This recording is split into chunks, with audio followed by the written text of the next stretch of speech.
This is the BreadWinner Podcast, hosted by entrepreneur, influencer, and sales wolf, Tyler Harris, bringing you the insights from the most successful forward-thinking entrepreneurs and influencers, so that you can rise to the top and make more dough. Now, let's get into the show. All right, what's up, everybody? This is the BreadWinner Podcast. I am your host, Tyler Harris. And man, I'm excited. I've got Jeff Castillo right in front of me in the flesh, live. And we are doing an interview here with him and Gerard Adams, but wanted to jump on the podcast first. For those of you that don't know, Jeff Castillo, director, filmmaker, entrepreneur, one of the most, in my opinion, unique and talented artists in the world. You may know him as DigitalJeff on Instagram. Jeff has an extensive background in media, from live streaming all over New York City with the launch of Meerkat to his current collaboration with Gerard Adams with the Leaders Create Leaders series. Most importantly, Jeff is a father, husband, and great human being that I've had the pleasure of getting to know over the last year. So Jeff, man, appreciate you being on the podcast. Thank you, man. That was a dope intro. I have a copy of that. So that's Thanks so much for that. So that's a quick intro. Let everybody else know in a couple minutes here just who is DigitalJeff. Who is DigitalJeff, man? You know, funny thing is that I keep asking myself that question because I feel like it changes day to day. You know, it's always it's one of the, I think, the missions that I have personally, where I'm always trying to find myself. You know, I'm trying to find who I am, what I stand for. And I keep tweaking that daily, you know. So, aside from that, in the perspective of this world, I guess I'm a father of 4. Yeah. I've been married for 16 years now. That's awesome. I got married when I was 17 years old. So do the math. Getting a little bit older now. Those odds have got to be like slim to none to start slim there and be 16 years later. Shout out to my wife, Susie. I love you.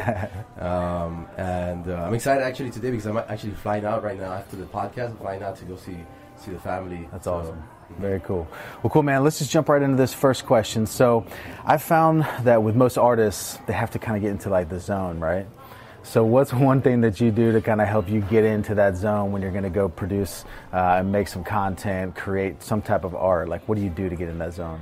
I think the first thing is having the right people around you, man. Yeah. So I've always been real selective with the people that I work with in the daily. So the team is always got to be in that same mindset.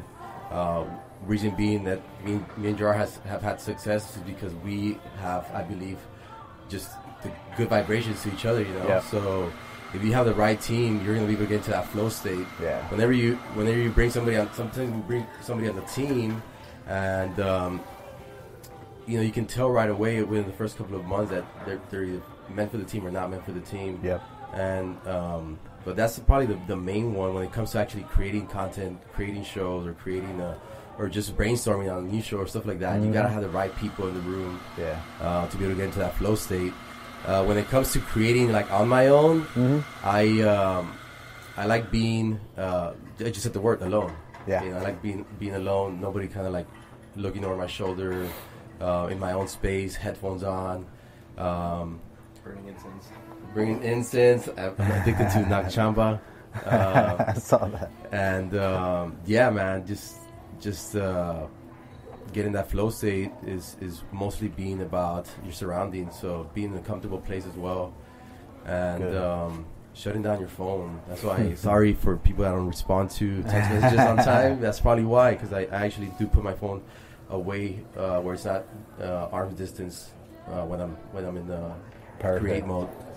So, man, it leads right into the perfect leeway into the second question, because you talked about working with people that you like working with, right? So the struggle that I've seen many entrepreneurs face, especially creatives, is kind of that pull between taking jobs purely based on needing to generate revenue versus taking jobs because it's what you're passionate about and what you enjoy doing. So, you know, Gary Vee always talks about, you know, you can make 6 figures doing something you hate, or you can make, 60, 70 grand doing something you absolutely love. And which are you going to be happier? Obviously doing what you love. So what did that look like for you, like when that switch occurred, and what kind of advice would you give to people that are kind of in that starting phase where they're just taking every job they can get to make money, but want to start being more selective and doing things that they're actually like born to do? Yeah, so when I started, I was 17 years old. I was married, and the day that I found out my girlfriend at the time, which is my wife now, the day I found out she was expecting was the day that I was applying for film school. The same exact day. Wow. And she told me, I think I'm pregnant. Let's go get a pregnancy test, right? And what ended up happening is that at the end of the day, we found out she was pregnant, right? And I immediately knew that I couldn't take the traditional route to go to film school, to go to the art schools. Yep. And that same day, I got a job. Actually, the following day, I got a job at Pizza Hut. And I found out right away that I needed to figure out a way to make money while still doing and practicing my art form to get better at filmmaking and all that. So about a year later, I opened up my first photo studio, and that was a way for me to generate revenue at the same time learn what I was doing. So I was actually charging. I was doing weddings and events and stuff like that. I was charging a little bit of money to make ends meet, to provide for the family, and at the same time I was learning the skills. So I personally do not advise that. If you're 18 years old right now, I do not advise doing it for the money day one, because what you want to do is you want to think of an idea, write it down on paper. Like, let's say I want to go create this, like you say you're a photographer, right? I want to create this image, and you write down that idea, and then you go, and that same day you find a way to execute that idea, and slowly that's going to build your portfolio. And when you figure out those are the things that you want to do, eventually the leads will come to you. People will start reaching out to you like, hey, I love your style, I love your style, and I want to hire you for this project. Versus if you start off like the way I started, doing events and weddings and stuff like that, you never get to find you never actually build your portfolio. So the first thing I tell when I've been a mentor to thousands of students. I used to teach for 6 years. So what I would tell my apprentices was like, listen, don't focus on doing a $50 photo shoot. It's not going to get you anywhere. Like, write down an idea that you have in your mind right now, and go make that image happen. Go make that video happen, and build that portfolio as fast as you can for 2 years of just doing that day to day. And once you get that, you're going to be 10 times ahead of anybody trying to make money, and you're going to be able to 10x, your value. So. There's an entrepreneur I'm sure you're familiar with. He talked about how the money will follow, right? Oh, I think he's sitting right next to me. Okay, got it. Yeah. The quote is, let me just say the quote. Yeah, do it. Money leads, never follows. Yep. Right. No, wait. No. Say that way. I said it totally wrong. Dude, that's perfect. Yes. Cut. Money never leads, it always follows. Money never leads, it always follows. Perfect. So kind of getting into more with you and Gerard. So with Leaders Create Leaders, you guys have interviewed some of the most incredible people on this planet as far as entrepreneurs, influencers, thought leaders.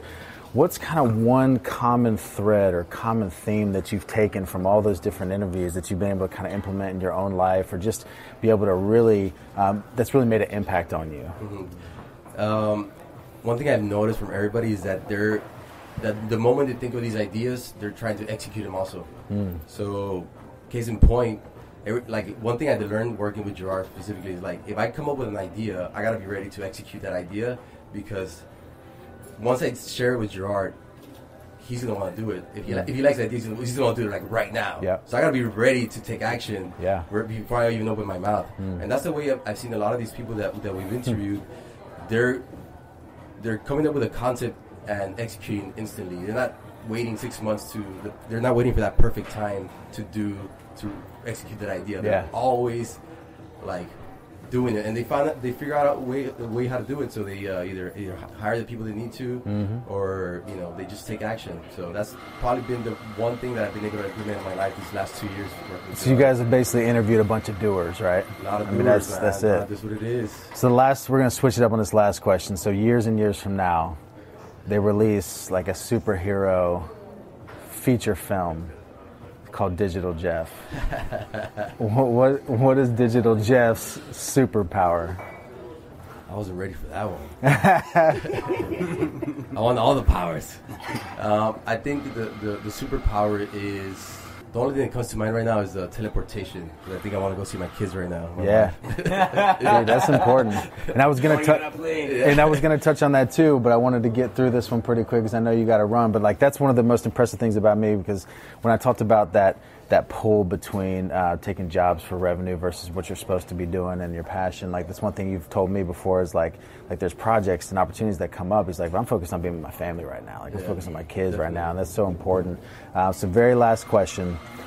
Who is one person that you want to see on the BreadWinner podcast? And you can't say Gerard because he's about to be on in like 5 minutes. Man, that's another tough one. I have so many. I could probably name like 5 people right now. Would it be anybody, artist, or does it have to be Anybody, absolutely anybody. Anybody. I'll name Babin, Gary Vee's I love videographer. it. Perfect. All right, man. Well, that was Jeff Castillo. This is the BreadWinner podcast, and I am, man, I'm thrilled to have you on here. You've been a good dude. Man. Like, I love the fact that like I can reach out to you and you're always like real and transparent. That means the world to me. So with that, guys, that is the BreadWinner podcast. We will see you next time. Yeah. Thank you for listening to the BreadWinner podcast. Make sure you subscribe to the podcast and leave a rating on iTunes. For a chance to be on the show, send a screenshot of your iTunes rating to @TylerHarris page on Instagram, where he'll pick one person every single week. See you next time on the BreadWinner podcast.